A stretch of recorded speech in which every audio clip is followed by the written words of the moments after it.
Have a seat on your porcelain throne. It's time to talk some shit on the Powell movement.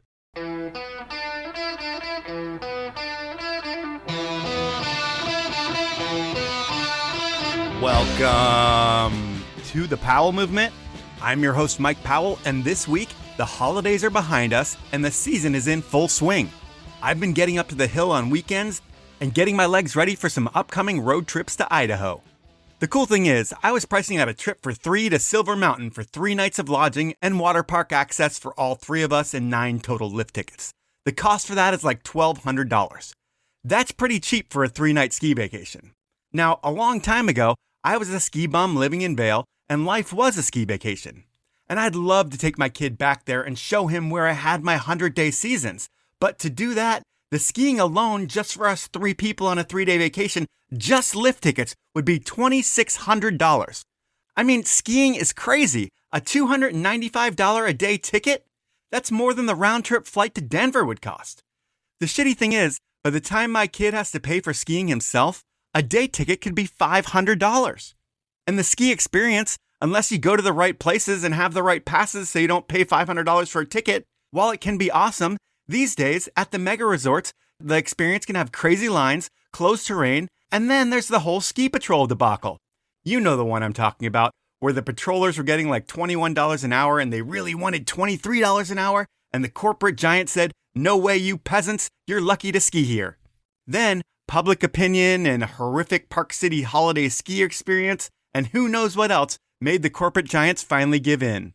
What's crazy is patrollers can help save your life. They're essential and they're important, but they don't make enough an hour to pay for a cheeseburger at one of the company restaurants on the hill. Fuck that shit. I mean, minimum wage in my city is almost $21 an hour, which is what patrollers were making. Speaking of that minimum wage, what do I do about tipping in Seattle? And that's a totally ADD thing for me to go from patrollers to tipping in Seattle, but that's exactly what I just did. I mean, if I'm at a restaurant for 2 hours and I have a $200 bill, if I tip $40, which I normally would do, then that server would make $40 an hour if they only had 1 table. If they had 5 tables and say each table gave them $30 on a $200 tab, well, that waiter would make $190 over 2 hours. Or, based on a 40-hour work week, that server is making $170,000 a year. That is crazy. And then you think about the bars. Do I tip $1 a beer anymore to a guy who's making $20 an hour? Nope, I'm not going to tip as much. And I'm sure I'm going to look and feel cheap, but whatever, make what you want of it. Speaking of making things, I make podcasts and stickers. And you're listening to the podcast. If you want to find out about the stickers, email me at mike.powell@diecutstickers.com. Or if you just want a 15% discount on your sticker project, just head on over to diecutstickers.com and use the code POWELL15 at checkout. That's capital POWELL 15 with no spaces. You will save 15%. Enjoy, get creative, and use cool material. And email me to ask me about the coolest new thing in sticker technology, the UV DTF. This is the only sticker that really gets me going anymore. And go I will to the show this week. My guest this week grew up a hardcore surfer who shot photos on the side. But over the past 40 years, Tony Harrington has become one of the most prolific snow and surf photographers of our time, and he's bagged over 200 covers and been on so many different adventures.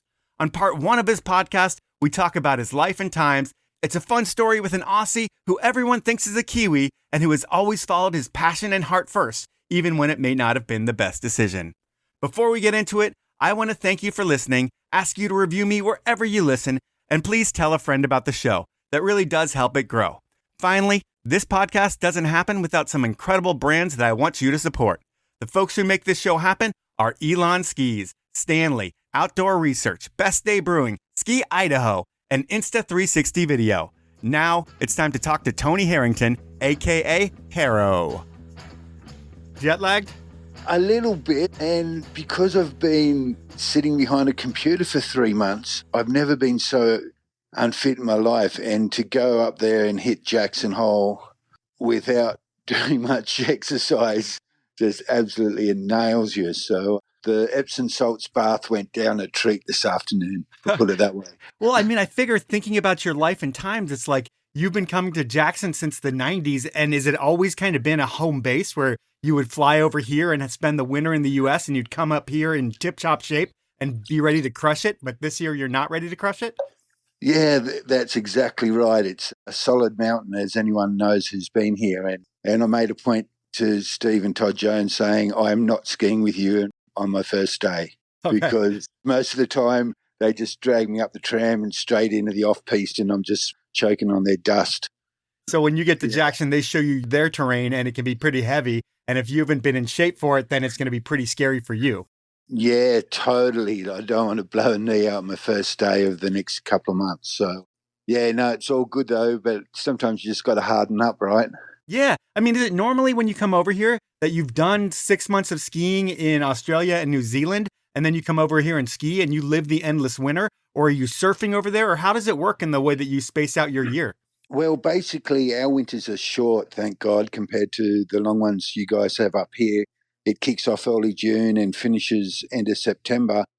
And it has been unfortunate for the last 2 years, though, because this year our season finished on the 1st of September, which is a month earlier than normal. And last year it was middle of September, 2 weeks early. And you work your ass off from the opening weekend till the end of August, and no one really gets much time to free ski or hang out. Then you really look forward to that last month just to free ski, catch up with your friends and have a couple of drinks in the afternoon. But we haven't had that luxury in the last 2 years. So, you go, God, I work hard for a couple of months and I make enough money to travel, which is good. And usually I'm in Hawaii from end of October, early November until Christmas time. Okay. So the ocean's really where I get fit. That's what keeps my body going for sure. More and more so as you get older, I reckon. No, I can see that. So that's kind of how you break up your year. It's an amazing life that you've built, but we're going to start it in Australia. And I've never been there, but whenever I do think of Australia, I think of all the different TV shows and different things that I've seen. And it's like you guys have crazy bugs and animals. And what's the scariest spider you've ever ran into in your house? Do you have those that are bigger than your hands? Funnel webs. Funnel web spiders growing up. Funnel web spiders, they're big black spiders with big fangs. And during summertime, the males are out on the hunt, looking for the females, and they are deadly. Yeah. So funnel webs, tons of snakes, obviously sharks. That's the big one. That's been the biggest scary part of my ocean life, more so in the last few years. And we're trying to figure it out. Is it because of social media and more access for people to tell these stories, or are there more sharks? We don't know. I mean, places get fished out, so sharks are coming in closer. Every single boat that goes out fishing seems to burley up fish and bait, and that attracts sharks. So, that's a massive problem, but not just in Australia, all around the world. That's probably the scariest thing apart from the land-based animals. And when you think about that, I read somewhere in your book, because we're going to talk about your book probably on the next podcast, because we're going to go through your life and times with this one. But your book, Defining Moments, is incredible. And there's a part in the book where you talk about South Australia, maybe, that you would not get in the water. You would only surf from a jet ski because the great whites were such a problem down there. Is that still the deal down there? Is you don't get in the water at all? Oh, for sure. It's a really big, scary thing in South Australia. There's sharks. There are tons of them. I've got some friends who are the legends fishers down there who surf also. And it is sharky. There's lots of great whites. It's their territory. I've seen great whites down there. One of the best things I ever did in my life was go for a dive with great whites, though. Okay. And we went out in a cage. And I guess when you're sitting on the surface on a surfboard, it's so spooky because you can't see what's underneath, right? So you got no idea of their world. I mean, 2/3 of the world's landmass is underwater. So when you go underwater and spend time there, you get to know them a little bit more. Basically, there's a fear of the unknown. But once you know a little bit more about them, that helps, kind of, Yeah. I guess. But still, South Australia is somewhere where I will not swim from the water and shoot. I have done it a couple of times. I definitely wouldn't do it again. I reckon it's a numbers game, like anything, like any extreme sport. Ask any athlete, when you're pushing it that hard all the time, it's not a matter of if, it's when. so I'll shoot from the jet ski, and I'll be very cautious when I actually do go for a surf and we're not getting towed in. So, what is the closest call you've had with a shark, whether it's you, someone you're shooting, or someone in your crew? Well, that's a good question, actually. Up in Queensland, I've jumped off my jet ski with my housing, and as soon as I was in midair and about to hit the water, I saw a shark about 10 foot away from me. It's just a bronze whaler, which, I mean, you just never know, right? And then I scampered back on the ski, went up 200 yards, dropped anchor, and then jumped off again. So I probably scared him more than he scared me. But then down one of those South Australia trips, I was down there with Jamie Sterling. Down in South Australia it must have been mid-2000s, I was with Jamie Sterling. I just hung out with him last summer. But go ahead, sorry. And a couple of locals, and basically I was shooting from the headland, and then it's my turn to surf with the boys and get out there and put down the housing, put on the wetsuit, just about to start walking down the cliff, and I saw Jeff Schmucker, the local guy, and his mate almost walk across the water and come up part of the cliff where you just never come up, right? And we said, wow, what happened? They said, holy shit, there's this seal that went past them all groggily with a big bite out of its side and blood everywhere. And we went, no way. And then as soon as he said that, bang, you just saw this great white with the seal in its mouth hit the air. And then it just landed, and we looked at each other and went, oh, no way. We're not going out there. So that was 10 o'clock in the morning, and the last day of a 6-week trip chasing waves around Australia. So we went in, had a coffee at the local bakery, and just went, oh, my God, we've got to start a 20-hour drive later tonight. Let's go back and see what the surf's doing. And it was flawless and nobody out. So gingerly we put the skis in, and it was only 4 to 5 feet. And we just towed each other in, but we made sure that the jet ski driver was right there at the end of the wave. So that was the second one. And the most recent one was about 3-4 years ago. I created a rip curl search trip up Western Australia. We did 1,400 kilometres, what's that, about 800 miles or so of coastline in a boat. We're up off the Montebello Islands. And a couple of the staff on the boat were out surfing, and then as I'm doing interviews with a couple of rip curl surfers and a small rubber ducky, just as we pulled up to the group in the water, they almost jumped into the boat, and the look and horror on their face, especially one of the girls, big tiger shark had come up and put its snout right on the nose of her board. And what was scary about that was that it's only just over a year before that her fiancé was eaten in half by a great white right in front of her down at the beach. Holy shit. I caught all this on film, right, because I'm doing an interview with 2 surfers. So we had vision and we had sound, and just went, oh, my God. And we went back to the mother boat, and sure enough, as we climbed into the big boat, a 12-foot tiger had followed us back and was just cruising, circling around the boat. So that's the 3 big ones. I've done some filming for Shark Week in Hawaii. That was interesting. When you're doing things for yourself, I'm sure you're pretty cautious about things, but when you get hired to do something for Shark Week in Hawaii, do they care about you as a person, or is it more about the footage that they're getting? Oh, the footage. This is the funny part. We had 2 models out on the boat with us, and we had another guy on deck doing all the filming and interviewing. And so we get out there, and the director says, okay, Harro, jump in the water and start filming. I said, okay, do you want me to follow the 2 talent in? And he looked at me saying, no, they're not getting wet. They're staying in the boat. I said, what? And I went down, and to be honest, they're only sandbar sharks. And look, they're not notorious for eating people, but they can take bites and that. And then I'm in the water on a tank, and I'm down about 20 foot. And there's about 30 or 40 sharks just coming towards the camera, coming from behind the camera, behind my head. A couple knocked into me, and I was only in the water for about 15 minutes, and thankfully got everything that they needed. And they were stoked, and I was shocked. So, got the job done, but that was an interesting one. I mean, is that the scariest time that you've been in the water in terms of being scared about other animals getting you? Yeah, I would say it was because I didn't have anybody else there. It was, it was funny. It was a production company from Utah involved in who I don't think they'd spent much time around the water or thinking about what we needed to do. But anyway, we made it happen. They got the job done and they were stoked. Nice. Well, that's a good intro, but we're going to talk about you growing up, and you grew up in Australia.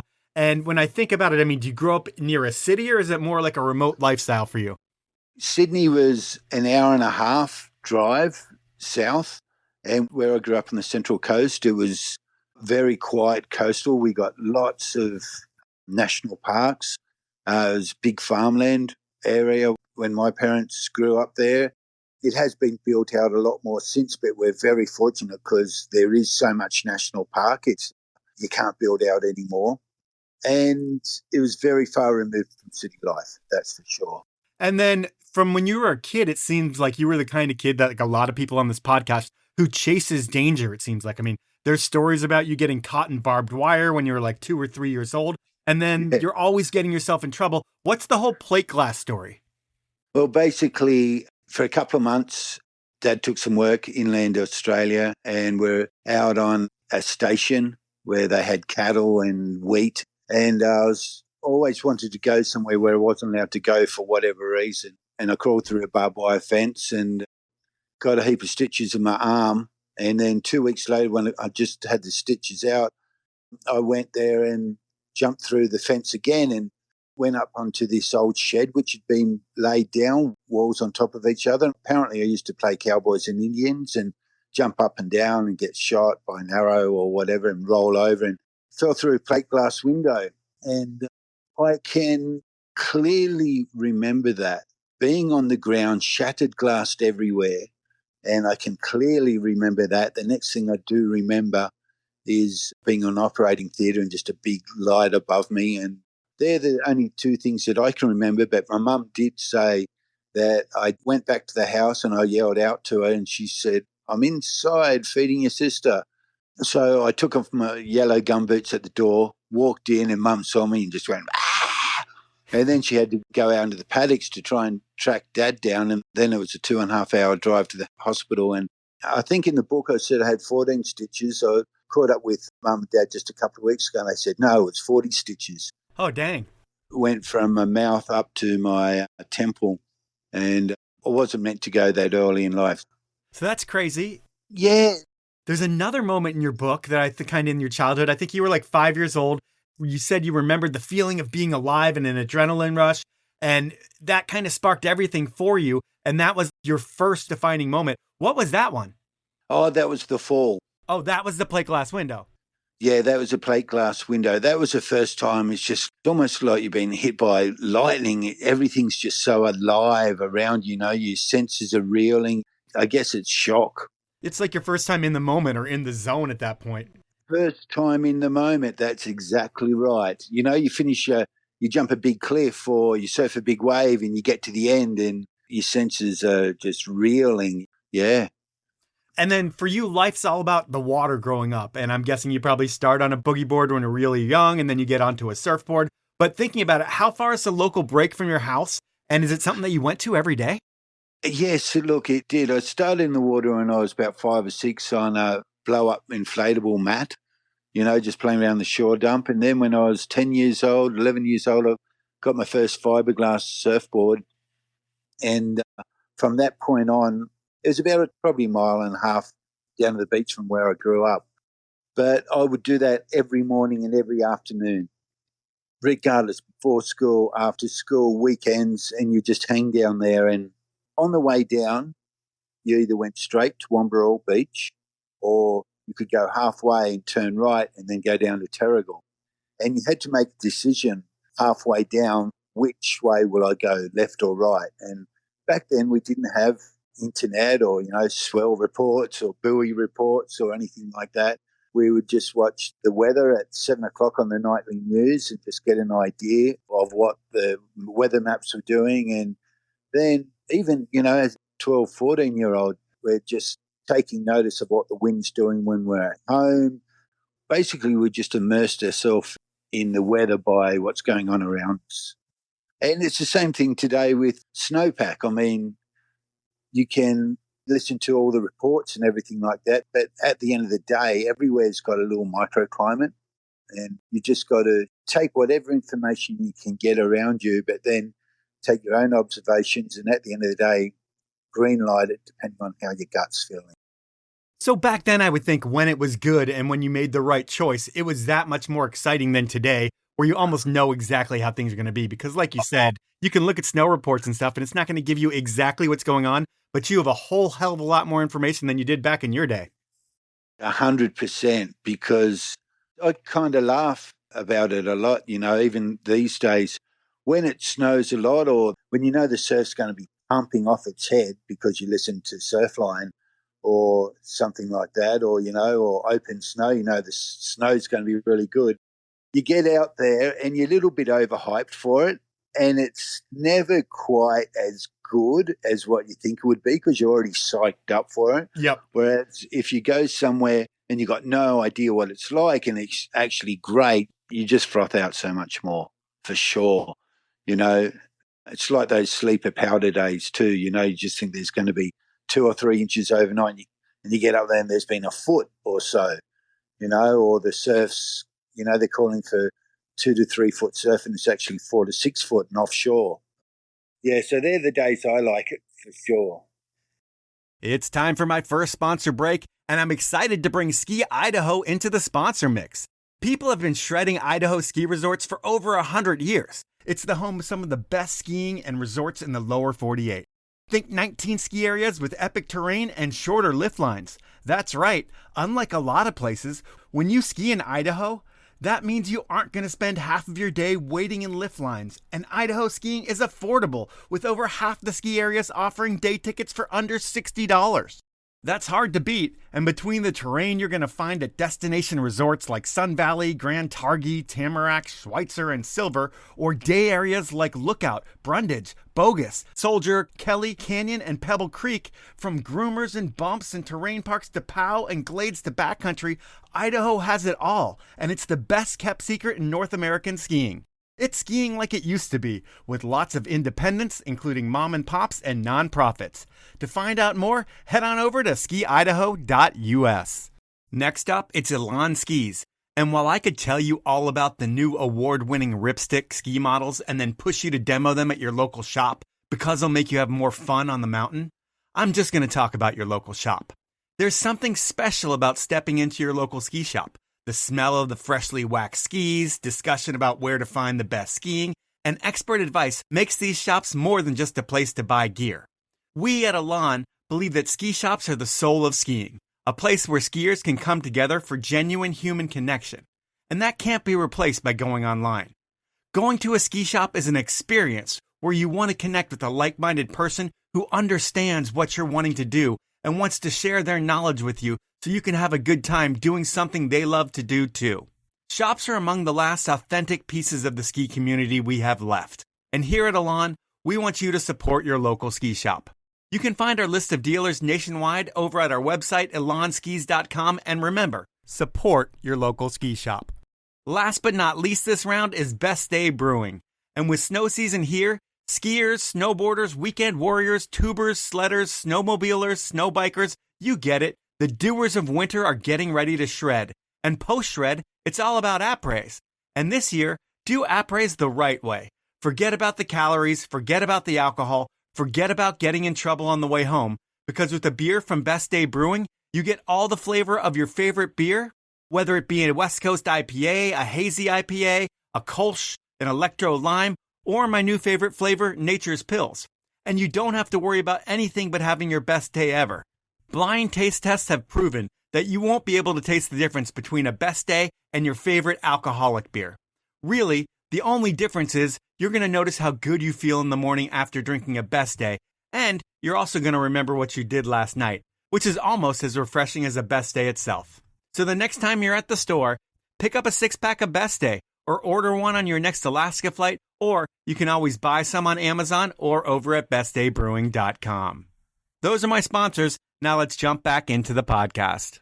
It sounds like you were not only driven to get waves and to surf and to have a good time when you were a kid, but you're also driven to buy the things that you wanted. And unlike a lot of kids that I've had on the podcast, you did hard work from like a young age. At like 11, you start working at a chicken farm, and I think you're cleaning up shit and doing all the terrible things there. But then eventually you start being an entrepreneur and you have this golf ball business and you're like getting golf balls, selling them back to golfers. Were you making a killing doing that? And what does a 12-year-old spend his money on at that point?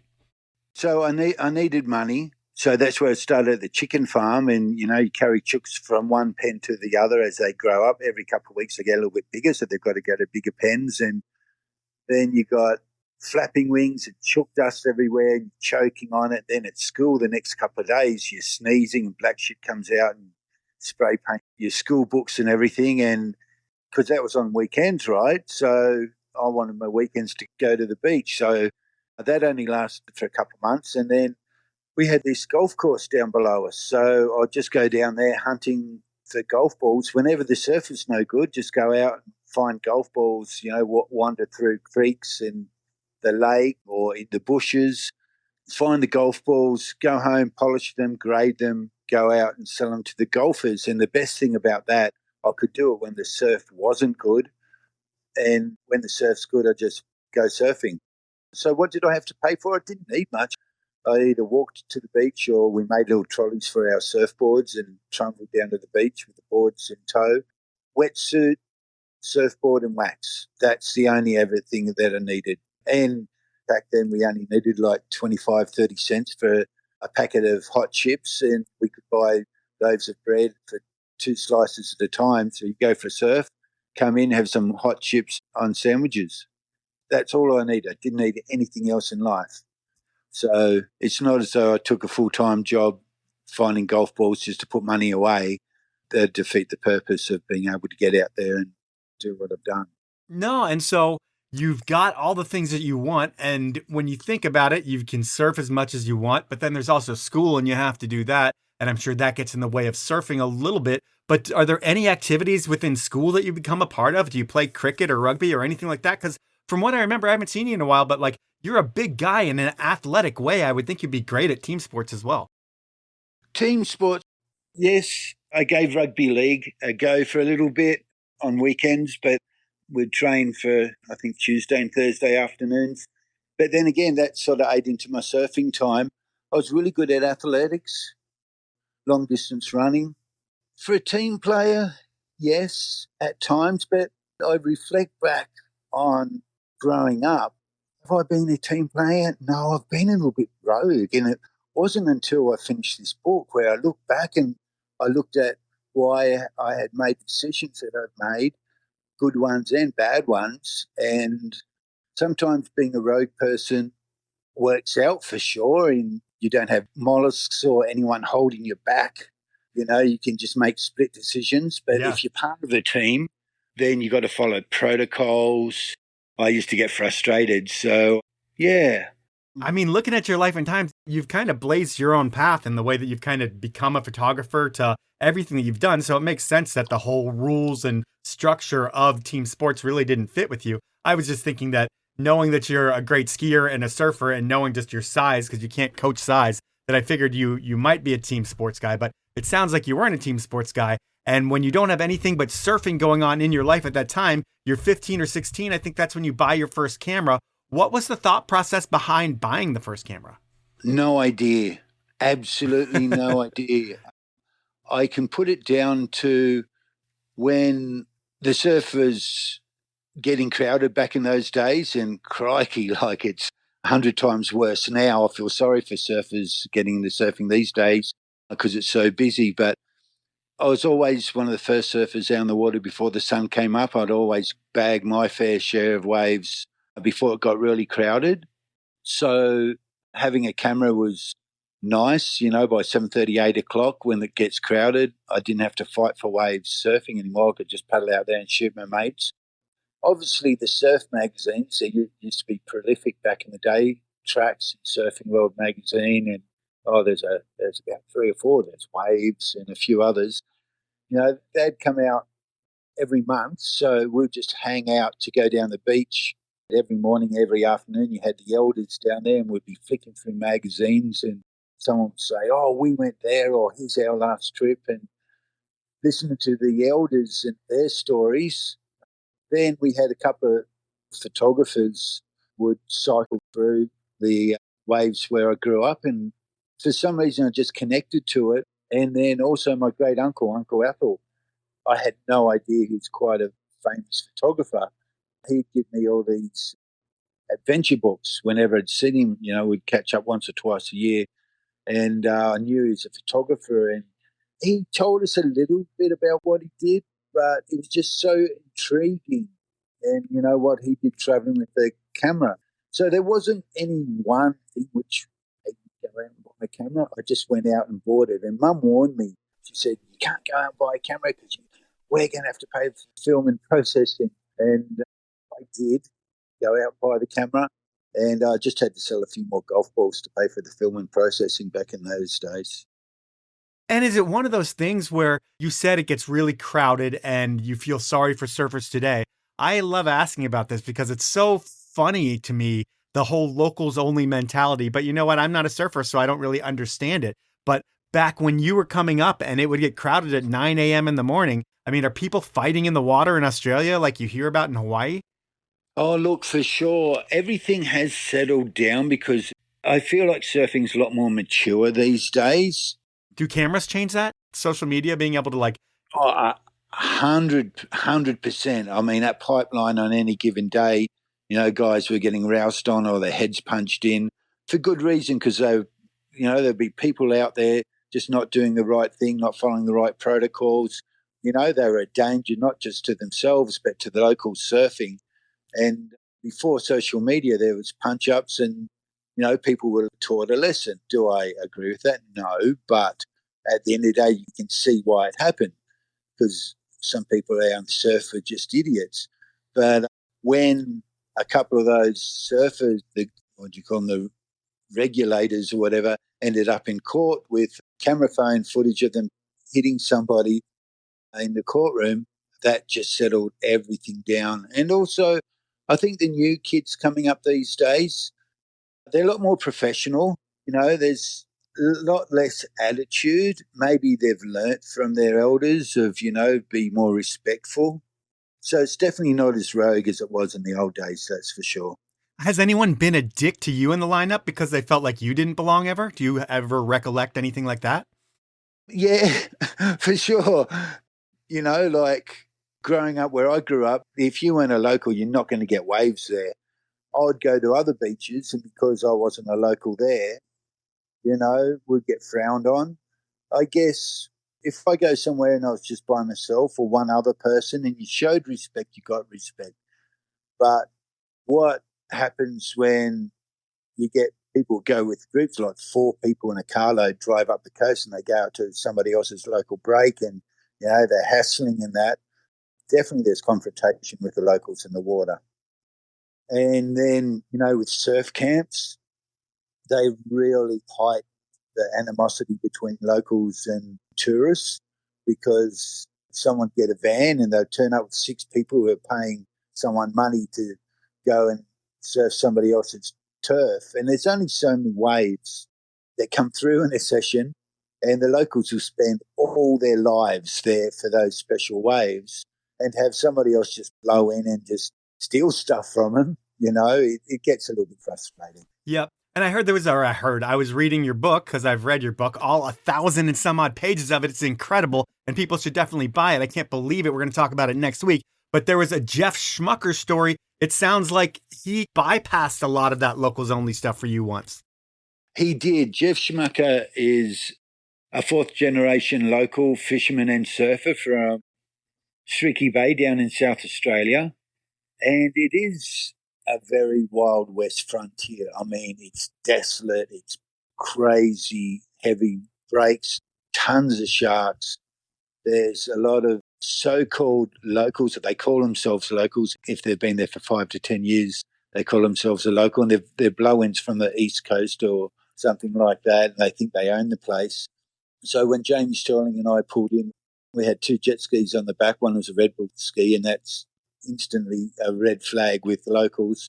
And we had these 2 guys in the gas station just abuse the fuck out of us.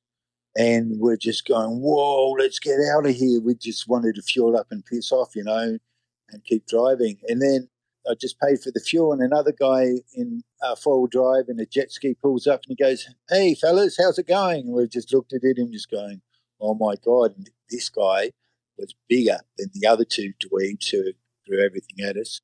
And he said, "Oh, my name's Jeff." And we just told him what happened. He said, "Oh, don't worry about those guys. They're just blow-ins." He said, "You want to go surfing, boys?" And we went, "Oh, we don't know." He said, "It's pumping. Come on, let's go." And we just went, "Holy shit, what are we going to do?" So we followed him down this dirt road, and then we just started really freaking out, going, "Oh, my God, what's going to happen down here?" And sure enough, we pulled up at this car park, and the surf was firing, and there was a group of locals off in the corner, and I spotted the two which had just, got up us, and I said to Jeff, I said, "Oh, that's those guys." And he walked over to him and basically just told him to just piss off, pull the head in. That was about 15 years ago, and I've been good friends with Jeff ever since and done some of the most craziest surf missions of my life with the guy. Yeah. Nice. And let's see, with this podcast, I'm going to bounce all over the place and I'll get back to the story. And when you think about earning respect in the lineup, well, yes, you're going to surf early on and people that are out there early are going to see that. But then you jump back in the water with your camera. Does that earn you heaps of respect from the surfers when they realize that you can not only surf the waves, but you're also going to work for them and capture their surfing? Not in the early days, because having a camera on the surf, everyone's afraid of them exposing. It, I guess, depends where you get the photos. Back in the day when it's just for their personal photo albums, it wasn't a problem. It was when it started turning up in magazines or on social media that it becomes a problem. They didn't want you blowing up the spot. Correct. Yep. And then, thinking of you in the water with a camera, and the cameras, I know the stuff that you have in the snow, you're carrying like 40 pounds on your backpack. In the water, you probably got at least 20 pounds in your hand, and the waves are ridiculous. Mother Nature is definitely more powerful than you will ever be. And when you get slammed with waves, have you ever taken the impact of a camera to the head? A couple of times. Thankfully, no stitches. I didn't get knocked out, but it's a distinct possibility for sure. And some photographers use a leash, some don't. I do, because if I've got something on the camera which I don't want to lose, if I do drop the camera, I don't want to lose the film. But there are some photographers who won't wear a leash. They're expensive, though, those cameras, right? Yeah, by the time you've got, upwards of 5, 8, 10 grand's worth of camera gear inside a $5,000 housing, you don't want to lose it. Yeah. But it's crazy people would go without a leash when it's, an easy piece of equipment to have to make sure that you have your $15,000 investment tied to you. I know, but if you do get worked, which has happened before, and I've only dropped it twice, and as soon as that happened, you just push your arm straight out as far as you can go so the camera's not going to come back and smash in the head. Okay. Yeah. Taking away from all that is the one thing is that you can surf the waves with all the dudes in the morning, and then you can shoot the photos later on. So thinking about when you're a kid, when you're 16, 17 years old, you get your license and you can finally start really unlocking what the coast has in terms of surfing because you can go spot to spot. Did you have ambitions of being a sponsored surfer growing up, or was it just more your passion? Every grommet has ambitions, Yeah. Whether in any sport. You want to be as good as you can be. You want to beat your mates. You're very competitive. And I guess I was very competitive. I gave surfing a shot, but I was a good surfer. I wasn't a great surfer. I could hold my own on the day. And same with skiing. When I eventually got into it, I didn't get into it till I was late. But I found I could shoot a good photo, and that's what I put all my energy in, I guess, as a competitor, as a photographer. Was there a hard line where you had to say, like, hey, I'm going to keep going in snow, and I know this probably happens later, but I'm going to keep going in snow, but I'm going to do it behind the lens, not by clicking into my skis or by surfing big waves? Yeah, well, I had no idea you could make money from photography.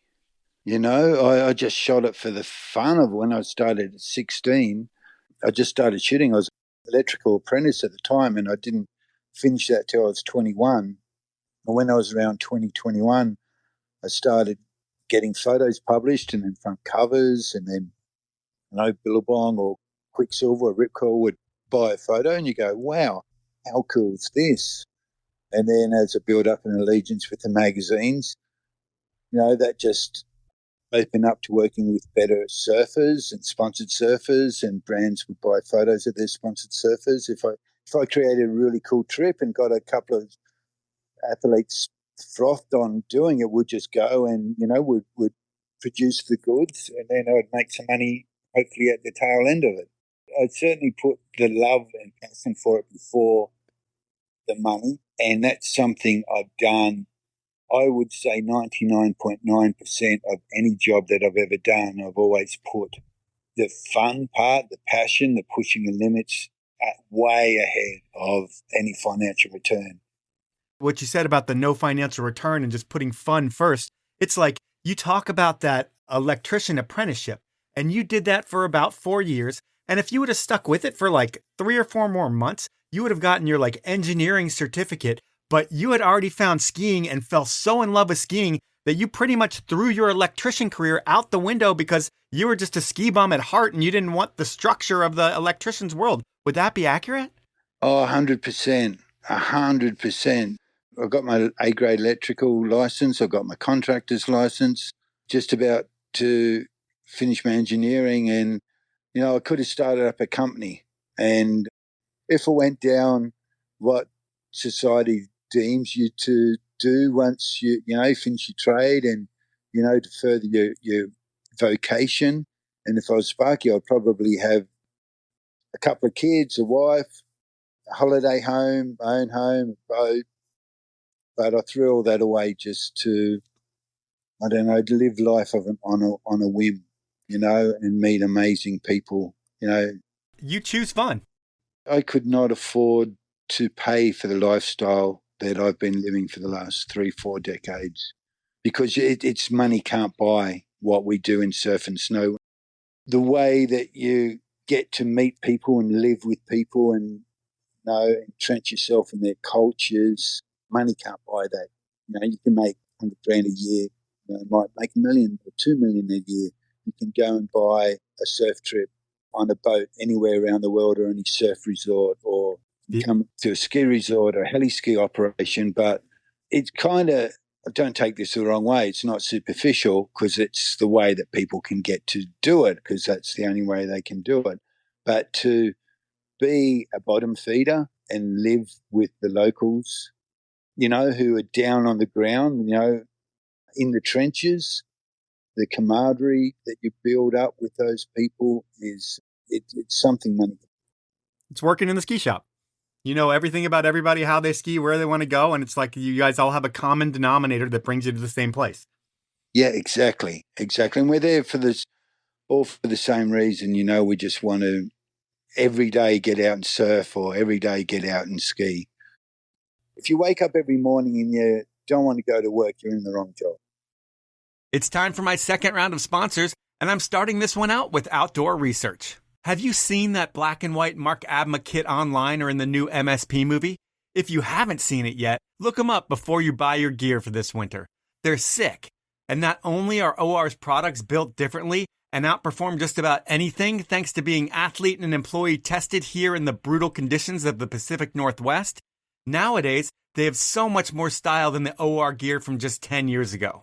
When you bring in athletes like Mark Abma, Micah Evangelista, Zoe Atkin, Tom and Bass Van Steenbergen, and many more, and you have them sit down and work with designers and marketers, it's no wonder why the cuts and styles are looking a little bit different than that climbing-inspired OR gear that you used to see.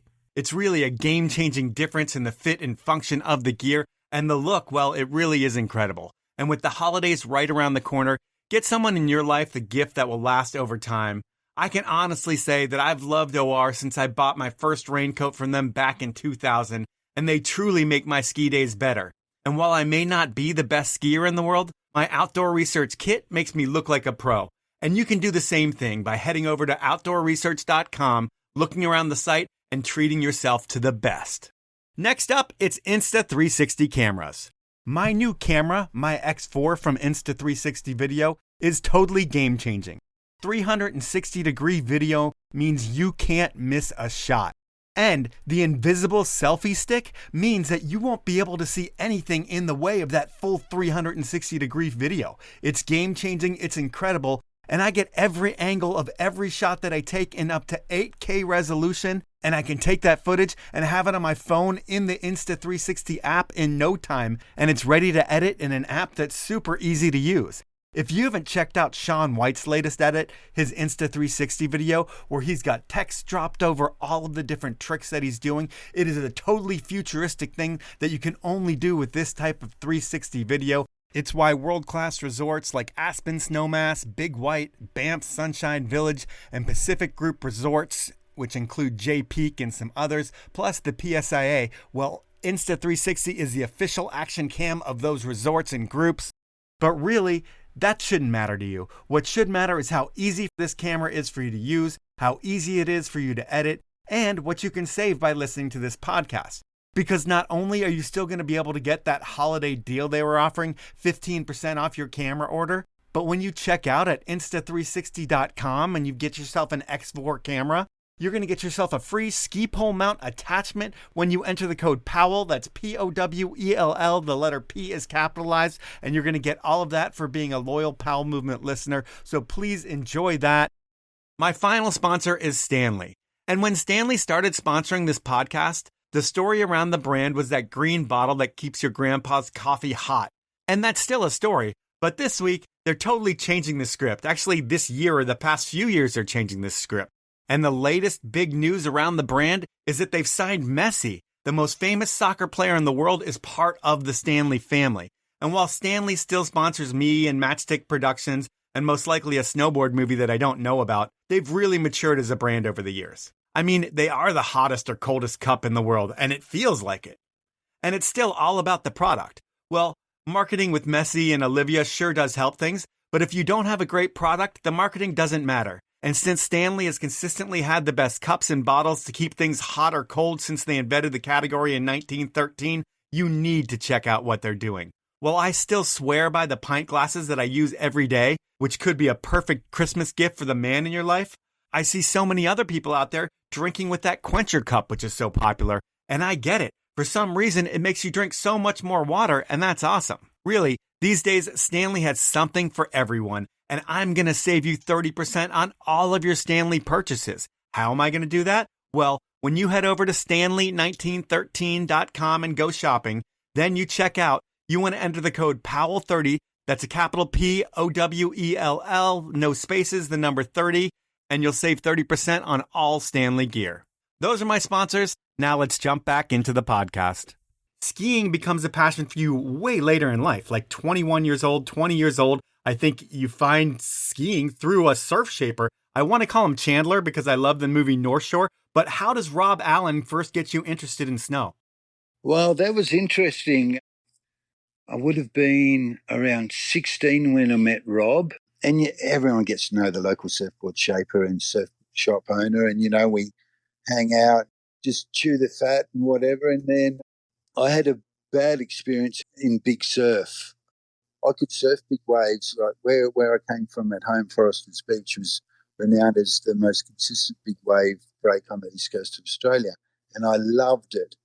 And there was one day where the swell built really big. It was solid 8 to 10 foot, and then we get out, there's 10, 12, 15 footers coming through, and we all got taken out on set. Boards broke, and leggings snapped, and sucked out to sea. And for 2 hours, I'm out in the middle of the ocean, and there was a guy on a surf ski actually come and picked me up and plucked me and got me back in. And that was the first time I've ever been scared, per se. And Rob Allen, the surfboard shaper, said, we're going down the snow next week. He said, maybe that would be good for you. I went, no, I can't do that. I'm an apprentice. I'm only making $230 a week. He said, come on, I'll come with accommodation and we'll make it cost effective. So I went, okay. And I went down there and, oh, my God, like I've been surfing all my life. And to do something at 17 years old, which you've never done before, where every run you got just that little bit better, the progression of that in a new sport was phenomenal. And I just fell in love with it. I finished my trade, so every second weekend I go down sleeping back in my car, and every weekend in between I I'd be surfing. So I had the best of both worlds through the second part of my apprenticeship. So you found skiing, you have a total passion for it. And I guess before we get away from the electrician part, I have to ask, what's the worst you've shocked the living shit out of yourself?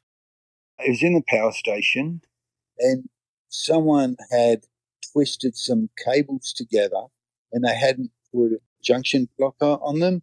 So my knee hit some live wires and I bounced up off the roof, and I was very lucky I didn't fall back down to these live cables. So, yeah, that was the only time. That was just from a bad tradesman. And that was a big learning curve. Don't be a bad tradesman. Yeah. Because people get injured or they die from it. Yeah. So you end up quitting that job. Like we said, you leave everything behind to go clean toilets, right? Threadbay Alpine Hotel in New South Wales. Yeah, put head down toilets and clean windows and wash stairwells, do that 5 days a week. I got one run in at lunchtime and 2 days off a week to ski. And was there any plan for the future, or was it just fun right now? Oh, fun right now. You know, Mum and Dad were a little bit apprehensive, going, okay, so you've just finished your trade and you're going down the snow. That's okay. We can handle, yeah, it's like have a break. And they expected me to do it for the first year or two. And then started going to 3 and 4, and they're going, what's he doing? He's throwing away Sparky. I would think your parents would have been worried when you got kicked out of your first place, because it sounds like you were living in pretty much like a frat house and the mountain was an 80s B movie for Australian skiing. And why did you get kicked out that first season? Okay, I went down as a cleaner in these small rooms, and you can make an Australian version of Hot Dog Ski Movie, right? Yeah. We lived in this staff lodge, and then I had a spare bed in my room, and I had all these friends. They become your best friends because you're down there. It's your first season. Everyone's skiing and partying and working and that, and some of them flipping pizzas and others were bussing tables, whatever. And a couple of my friends didn't have accommodation. They had work for the resort, but they didn't have accommodation. So I said, hey, fellas, it's $35. My room's $35 a week. So I got someone into this second bed, and then we went down the dump and we built some makeshift beds. And suddenly it's only costing us, what was it, $7.50 each or whatever a week for rent. And the management cottoned onto it and did an inspection when I was out working. And then I got a notice saying, look, you're doing a good job at your work, but you exploited the accommodation, you're out. I went, oh, okay. So I got booted out of accommodation. So I lived under stairwells and housemaid cupboards and scored the penthouse suite of a snowman lodge, which was about to be demolished, but I had a window which opened and the gas worked and it's still warm in there. So I lived in a condemned lodge for the rest of the season. Whereas two of the guys who actually I let share the room, they got the room. Huh, that's pretty funny. Yeah. So you survive that season, then the next season you get busted for stealing beer. Were your parents bummed on that? Oh, they didn't know. I kept that quiet to them for about 2 years from them, and then they just shook their head because they knew I'd been getting up to, they got a good gist of my lifestyle. I mean, were you just partying every night and then skiing all day long and burning the candle from both ends and having the best time ever? I guess I was, God, I'm an old fart now. And you look at kids doing that and you just go, oh, look at those young idiots. I was one of those young idiots for sure, 100%, So awesome. Yeah. And then what was the skiing like back then? Was it all Blizzard of Oz style or era skiing? Yeah, well, back then it was just skiing. I didn't know any better, I'd never been overseas. I didn't know what powder snow was. Or whatever snow was up there, we just got up there and skied and met a couple of locals, and I was going, oh, my God, you've done 2 winters here, or you've done 3 or 4 winters. Oh, really? Do you go overseas? What's it like to ski overseas? And after a couple of years, I was just going, wow, this is really cool. So I did as I said, our winters are short. It's only 4 months, and then spend a couple of months in the ocean, and then started doing northern winters, and I've probably done around 58, 60 back-to-back winters. Yeah, maybe more now. Who could imagine, right? That's so crazy for a surfer, but that is insane. And then when you think about it, like you like to party and have a good time. I'm sure you still like to have some drinks and whatever. And you were really good at it when you were younger, but things needed to change kind of when 1990 or so came around for you. Just like it's time to grow up a little bit, and you don't have to be a full-on adult, but it sounds like you got a gig at Hot Shots, and that transformed you from like a dude who liked to ski and party and knew how to shoot photos into a dude who was like a full-on real photographer. Would that be fair to say? That's correct. There was 6 photographers. They were all professional. They'd all worked professionally, i.e. for money before. And yeah, so that was my first gig, and we only got paid on what we sold. So you only got in your pocket what you put into it during the week. And at the end of the season, I had the biggest sales from anybody. So that was definitely a defining moment in that I learnt so much for those 2 years working with Hot Shots and Threadbow, where I wasn't very good with people.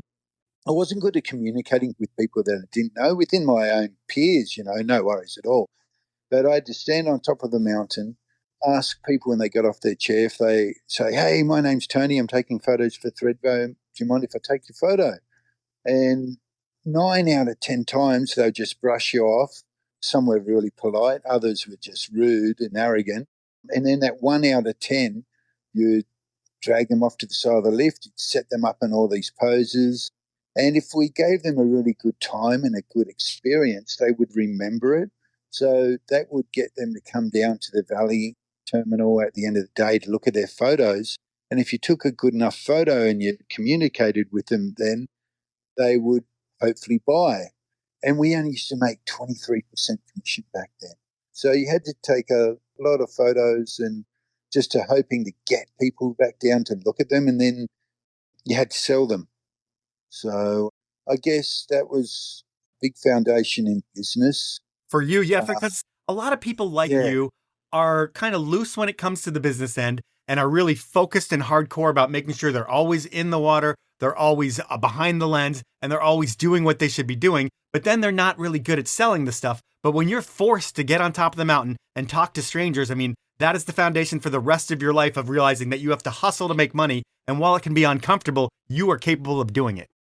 That's correct. And it came into when I started wanting to do really cool things, whether it be a project to go on a surf mission or a snow mission and go to brands and say, hey, I've got this really cool idea. It was like staying on top of a mountain again, asking people. Most of the time you get shut down. Other times, you just had to put it out there and hoping that you'd get 1 in 10 bite at it. And then doing something like the Heli Challenge, that was the same thing, going for sponsorship. The thing is, I'd never done it. I'd never gone to university or anything like that to learn the protocols of how sponsorship works. And you went to Hot Shots University. That's right. Yes. Yeah. University of Hard Knocks. Yeah.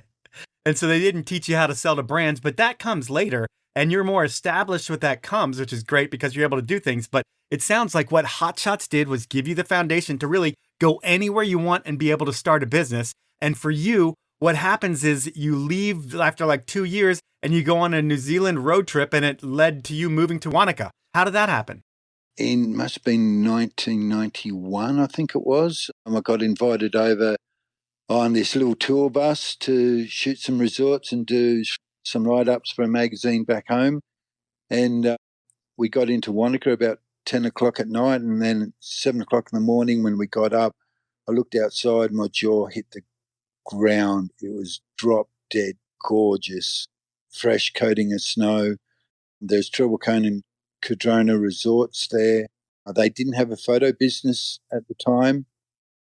And there's Harris Mountains heli skiing also out of Wanaka. And as part of the group tour, a couple of the clients went on that, and then they had a spare seat, so they threw me in as a photographer. That was your first heli, right? That was my first heli, in 1991. And so not only were these 2 ski resorts there, well, they weren't even resorts, they were just ski hills, a small little town. And I went, this is amazing. And in Threadbow, I was never going to go anywhere. I'd already spent quite a few years in Threadbow. And it was corporate. And been an electrician on lifts, on maintenance there. And I don't know, getting back to, I was a bit of a rogue. You know, I did my work, I did it really well, but I just couldn't go anywhere with it. So when this opportunity came to set up the business in Wanaka, I went to Treble Cone, which was my favourite mountain in New Zealand, and they said, no, people have tried before, it's failed, it can't work. I went up to Cadrona and they said, well, no one's ever made it work, but why not? Give it a shot. So I was at a trade show a couple of weeks before the season started in Australia, and I ran into the Cadrona people and they said, oh, yeah, we're stoked you're coming over in 2 weeks' time. And the Treble Cone people next door were just going, oh, what's this? What's this? And, you know, maybe it was a bit of FOMO on Treble Cone's behalf. And they said, okay, yeah, we'll give you a go. You can see if it works. So my partner at the time, Kathy Brown, and I went over and we established the photo business at Treble Cone and Cadrona and made it work. And so you have that shop, and it seemed like to me, because I think it was the photo shop, right? The photo shop on the lakefront of Wanaka. Yeah. So you have that, and it seemed like you were able to hire a great staff, and that really created an opportunity for you not only to make money, because I think the business was doing well, but it allowed you to travel and live that endless winter where you could leave at the end of the season and you could go to, like, I think your first trip was like 90 and 91. You went to Crested Butte with like $500 in your pocket. And was that the deal? Was like, you're going to use that shop as home base to be a revenue center for you, and then you were going to travel the rest of the year when you weren't skiing in New Zealand? I did, yes, for sure. From 1992, when the business opened, well, I had it for 10 years, for a decade. I put trust in people to manage it, hoping that all the money went through the till, but enough did. So we paid the bills, and it did allow me to spend 4 to 5 months in Wanaka, but the 7 or 8 months just travel around the world shooting surf and snow. And so the first big trip outside of, New Zealand or Australia for you, I think, was Crested Butte. Austria, St. Anton. I'm actually talking about just North America. Sorry. I'm cutting out the Europe stuff just because we don't have time. Yeah, Crested Butte. Was that your first U.S. stop, was Crested Butte? It was. And we got onto that by the guys I was in Austria with. We watched all the Extreme 1, Extreme 2, Extreme 3 movies back in the day. This was before Blizzard of Ours. And it was so funny. I was just speaking to Rob Delorier, who I know well here in Jackson Hole. And I said to him just a couple of months ago, I said, you were the reason why we went to Crested Butte, because you're jumping off these cliffs. And I was with a crew from the US in Austria. And they said, yeah, let's go and ski Crested Butte and hut carcass off big cliffs. And that's what we did. And so were you there almost when they were filming Soul Sessions and Epic Impressions, or right around that time? Must have been the year after or something. It was because of their movies, which is why we went to Crested Butte. And that was a couple of years before the US Extreme started. Okay. Yeah. Could you feel kind of the energy at Crested Butte, like within the community at Crested Butte, about the whole extreme scene kind of building there before it even happened? Could you feel that with all the skiers? Of course. But before then, that was before they had the high lift. We used to hike all that. And we went over there with, must have been, Blake was skiing around 223s. And we ended up picking up my first set of skis, which I bought, were a set of 218 or 223, something like that, a K2 DH boards. And it actually had Rob Delorier written on there. Oh, no way. Made for him. And they were a really stiff ski. They were great just for landing big cliffs like off the Fredo cliffs. But they were a handful of a ski. And a couple of weeks later, I picked up a pair of Kim Reichhelm's skis, and they were a lot softer. They were DH boards, 218s, and they had a bit of flex in them, so you could actually ski them reasonably well. I certainly wasn't a mogul muncher on them like Blake could be. Right. Not many people can, right? But having a women's downhill ski with that softer flex made it a lot more fun to jump off big cliffs, because it's just like, it's got to be the equivalent to landing a 747 on a big runway. Yeah. So you have that first season, you're at Crested Butte. I think the next year, you went to Jackson Hole. And Jackson Hole, that's the place that you call home base. I'm sure it's your favorite place in the States, would be my guess. But when you think about that, I believe you met up with the Jackson Hole Air Force very early on in the mix. Can you describe who those guys are? Yes, most certainly. I was trying to track him down yesterday and today. We always catch up. Zell. Zell was an instructor down in Treble Cone. Very quiet, very unassuming, but renowned as, if you want a high-end coach or instructor to go out with, he's the guy. And we become friends. And then, yeah, he told me about Jackson Hole, and then I obviously heard more and more about it. And then there was Stumpy's film, saying that Jackson Hole, Chamonix, Aspen, they're the places to go. So Jeff introduced me to the marketing manager at the time here in Jackson, and the person I was with at the time, we went up and they hosted us for a few days and introduced us to Sick Rick Armstrong and Steve Jones. And they kind of laughed. Watch, this Aussie surf photographer wants to go and shoot us. And they had no idea who I was or whether I could shoot, but they don't care because they're getting paid, right, by marketing to go out and do a media shoot. And then a couple of months later, I send back the magazine, and there's all these photos from our trip there. And they're just gone, whoa, that's amazing. And then the next year TGR started, and straight away I'd already had built up a good rapport with them. They said, you're coming with us. So I was skiing in New Zealand in the extremes and did quite well, always in the top 3 or 5 for a few years running. I competed up in Wesk in the World Extremes and went up there as photographer, got pulled in as competitor. So I was one of the few ski photographers who could ski where these big guns were, and also I had a good rapport with photography then in magazines and covers, and so that kicked off my career. And you bring up Jeff Zell, and Jeff, I think, is the guy who convinces you to first go to Alaska. And when you first go to Alaska is where you meet Nick Parada, and I believe Nick is almost like an inspiration for you for the events that you create later on. So it's like Jeff is the foundation almost, or maybe the lightning rod that helps start what you're going to be known for throughout your whole career other than photography within the industry. But when you first go to Alaska on that first trip, I mean, how mind-blowing is that for you to see the peaks there compared to everything else you've seen in life? Oh, we were humbled, The only other place which has done anything for me close to that is Chamonix. Chamonix must have been about 96 for the first time. But, so getting back to Alaska, it blew me away. I mean, you look at something, you think that's a 15, 20-foot cliff, and it's a 40, 50-foot cliff. You hear all these stories, you're watching all the movies. My first film trip was actually with Rap Films, Trevor Peterson and Eric Payota. That was phenomenal. Straight away, I just fell into a groove there, and that's all I want to do every single year for the rest of my life until I'm not here. I just want to get up to AK. And just hearing you say Trevor Peterson and Eric Payota, so it's like 4 or 5 generations of athletes have been shot by you, and it's all the best in the industry. And that all started from Jeff convincing you to go to Alaska for the first time, or just meeting Jeff in Australia or New Zealand. So he would be one of the most important people in your career, I would think. 100%. And definitely when people read the book, I hope that comes across, because I did very humbled around Jeff.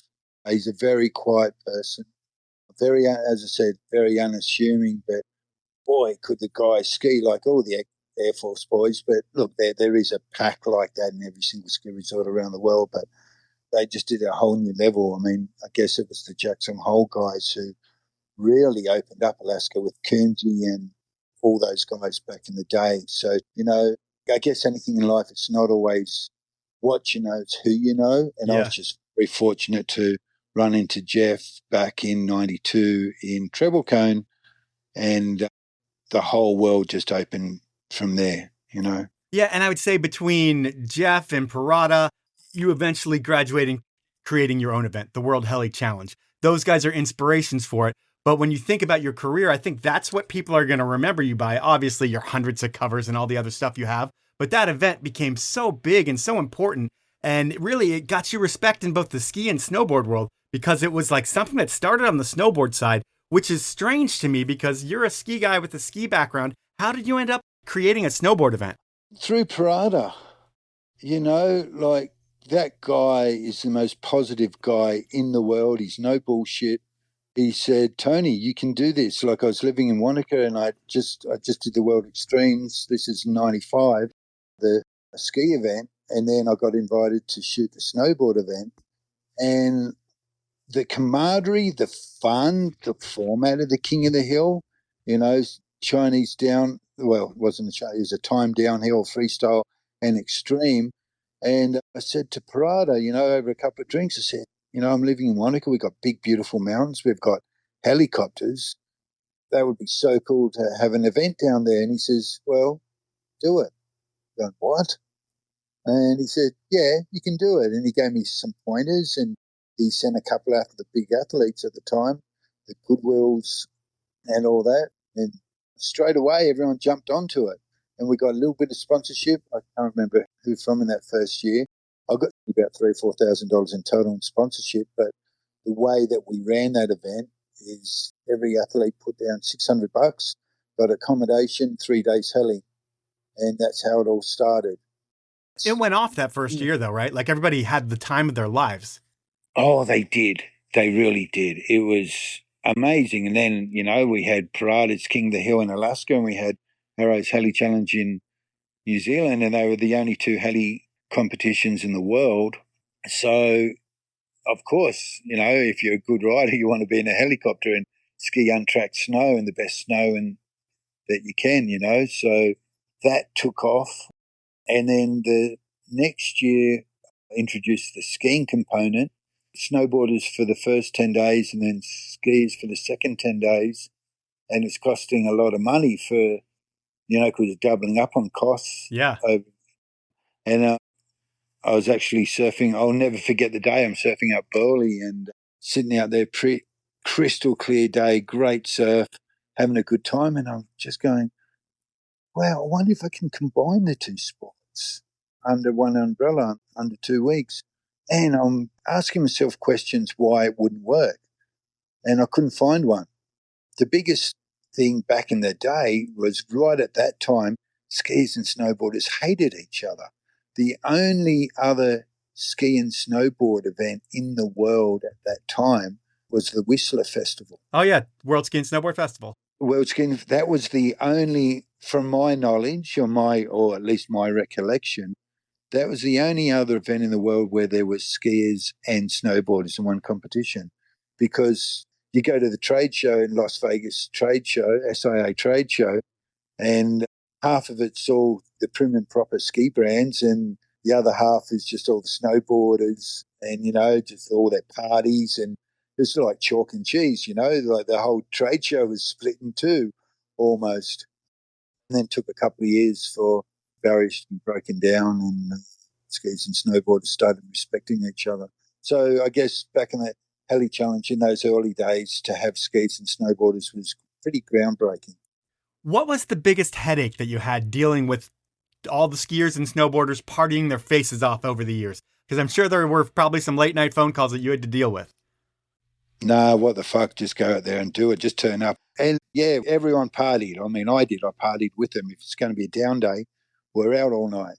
The good thing about, I've run resort events too, and the biggest thing with any ski or snowboard resort event anywhere in the world is getting people to turn up on the start when there should be, right? Yep.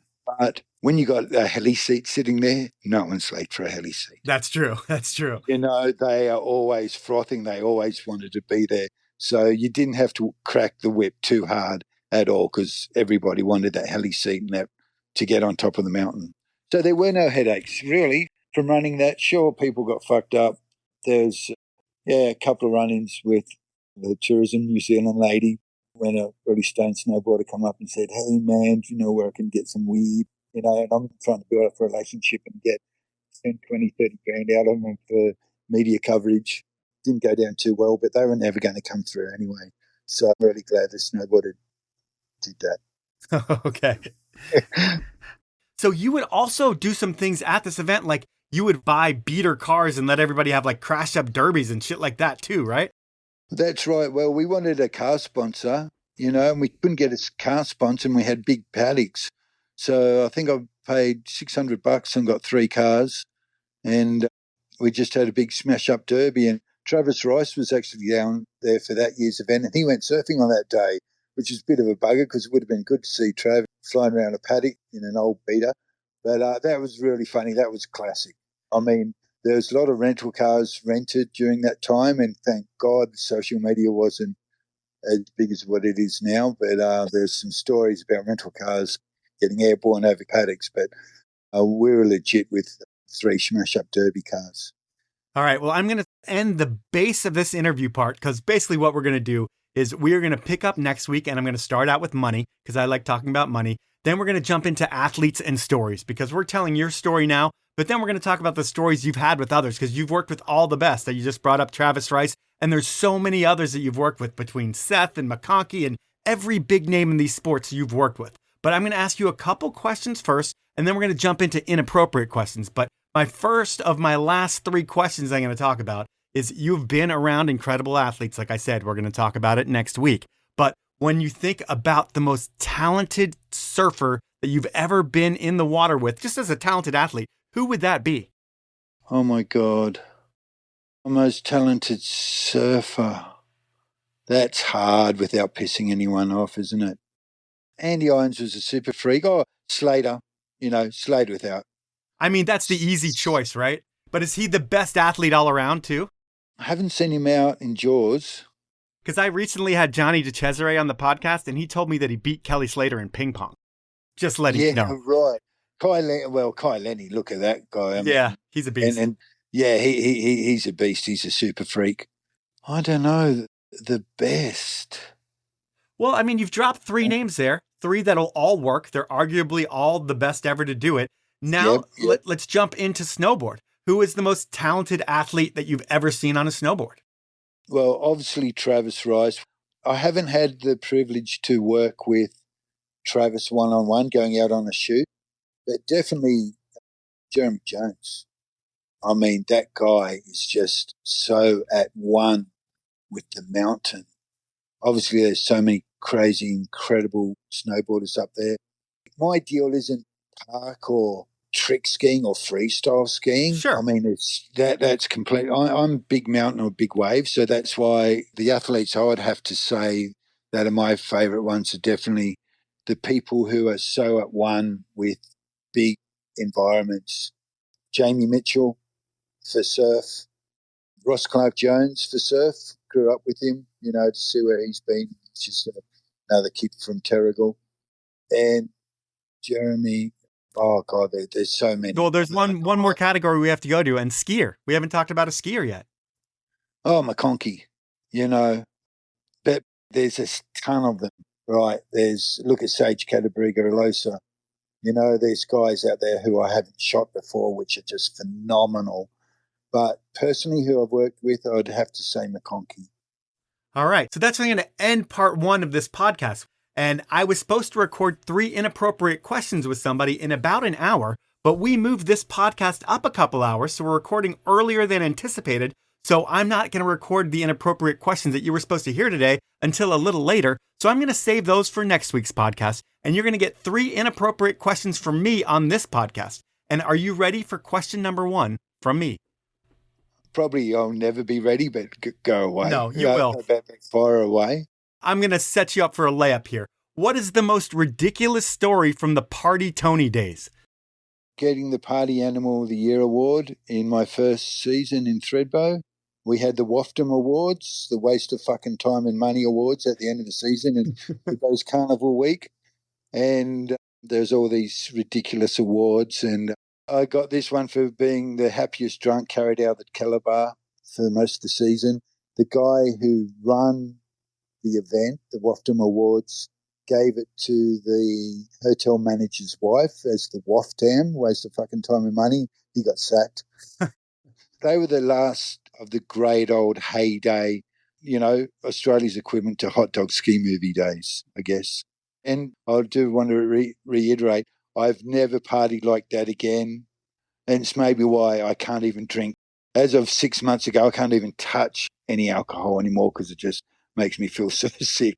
Not to say that I don't want one. I'd love nothing more than sit down with Steve and Todd Jones and smash some top shelf tequila or have a good couple of nice Jack and Cokes up in Alaska and whatever. But I think those early party days have made it to where I can't even drink today. Fair enough. We're going to go into question number 2. And what is the worst way a brand or a magazine has ruined one of your photos? Losing photos of Jerry Lopez when I was out in the water at the Jerry Lopez Pipeline Masters in 2003. They had an expression session. They had Jerry and a couple of other legends out there before the final come on. All the other photographers went in to change rolls of film because back then we had rolls of film. You only get 36 shots per roll of film before you have to go and change, not like today where you can sit out there with a 1 terabyte flash card. So it was all shot on slide. I sent them away to a magazine. I'm not going to say who because I've got a lot of respect for them and the people in there. I lost a sequence of Jerry Lopez getting fully barreled with using 100mm lens in the 105mm Nikon lens. I was in the barrel with him, completely made it, and I'm sitting here shaking now because I just remember how amazing it was. Send the photos in, never seen it. And when you lose slides like that, because I was at K2 and we lost a bunch of Chase Jarvis slides. I was not involved in losing the slides, but I think it was like 150 slides. And I think he got like, I want to say 50 to 100 grand out of K2 at the end of the day when he sued the shit out of us. Wow. God, like $1. I'd like $1 for everyone which has been lost. But back then, you shoot slide and you send it away. And then because I was traveling 8 months a year and surfing snow, and I wasn't good at cataloguing or keeping an eye on stuff, and stuff just went missing. I mean, I know photographers who worked for Tracks magazine and Tracks folded or, got bought out by somebody else and they moved premises and all these photos ended up in the tip. Oh. I mean, yeah, and magazines folded all the time or photo editors moved on and, yeah, God, Just have your whole career thrown away? Yeah, totally. And that's the biggest thing about to write this book. I would write stories about each destination or location or each chapter. So this is the way I put the book together. I'd write about a chapter and then I'd go through all my slides or digital and find photos which were relevant to that chapter. And there were so many times I went, damn, that photo, I never seen it again after I sent it somewhere. Or, we had a 1 in 100-year floods in Wanaka and when I was away and I lost a couple of thousand slides. And, yeah, you can't cry over spilt milk.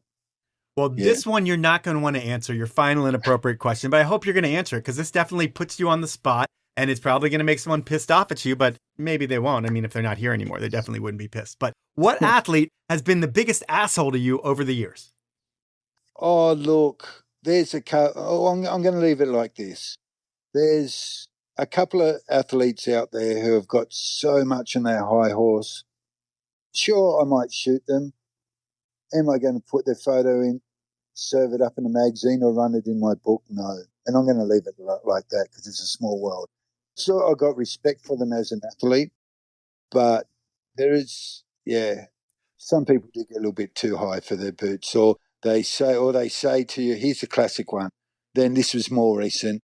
I said to this A-grade skier, do you mind if I go out and shoot you? You're doing incredible stuff. We own a magazine at home, Chill Factor Ski Magazine, and I'd love to do a little profile on you. And he said, how much are you going to pay me? And my jaw hit the ground, and I don't even follow his social media anymore. That's crazy. So if you're an up-and-coming athlete, be cool to your photographers because they have the power to submit photos to magazines. And given there aren't that many magazines out there anymore, but if you're not cool to them, they could have a banger photo that might be a cover for them. And if they don't like you, they're not going to submit it just because you're an asshole. Yeah, for sure. I mean, there's very few. Like as you said, that's inappropriate. And thankfully, that's only in a very small percentage, extreme small percentage, because most photographers and athletes, they get on. That's what gets the best shot. It's not just a great photographer going out there working with an athlete to get a great shot. It's teamwork with the athlete. So that rarely comes into play. I think the best results done are when the athlete and the photographer are on the same page and going out there with the same goals and they've got the same passion and they're just driven to do the best that they can. So, well, you know it more than anybody, and that is Inappropriate Questions in part 1 of our podcast. And this week, like I said, we got to your story. Next week, we're going to talk about money, and then we're going to talk about the athletes and your trips on the road with some of the most important people of our time. But for now, have an incredible week in Jackson Hole, and thank you for sharing your story, and thank you for your time. Thanks, Mike. You too. Love your podcast. Sweet. Yeah, amazing. Good stuff. So that was time with Tony Harrington, and he's one of those dudes who I met on the road, and I remember him being this tall Aussie that sticks out in a crowd, and everywhere I went, I think I'd bump into him. I think we had a few beers the first night and exchanged emails, and then we went on our separate ways. And then I go back to my office, and my boss, Jeff Matura, asked me how my trip was. And I was like, it was awesome. I'm like, hey, do you know a dude named Tony Harrington? And Jeff's like, Harro? How do you not know him? Tony's a legend. Dude, he's shot with everyone. Then I did my homework on Tony. And the beauty of it is, you don't have to do your homework on Tony because you have 2 podcasts to listen to find out about his story. And then the real trip is Tony's 1,300-page book that chronicles his history of surf and snow. And in part 2, we talk all about the book Defining Moments and all the players that were part of Tony's world. That's next week. For now, thank you for listening. Please share my posts on social media. And please, please, please support my incredible sponsors. They are Elan Skis, Stanley, Outdoor Research, Best Day Brewing, Ski Idaho, and Insta360 Video. Have a great week, everyone.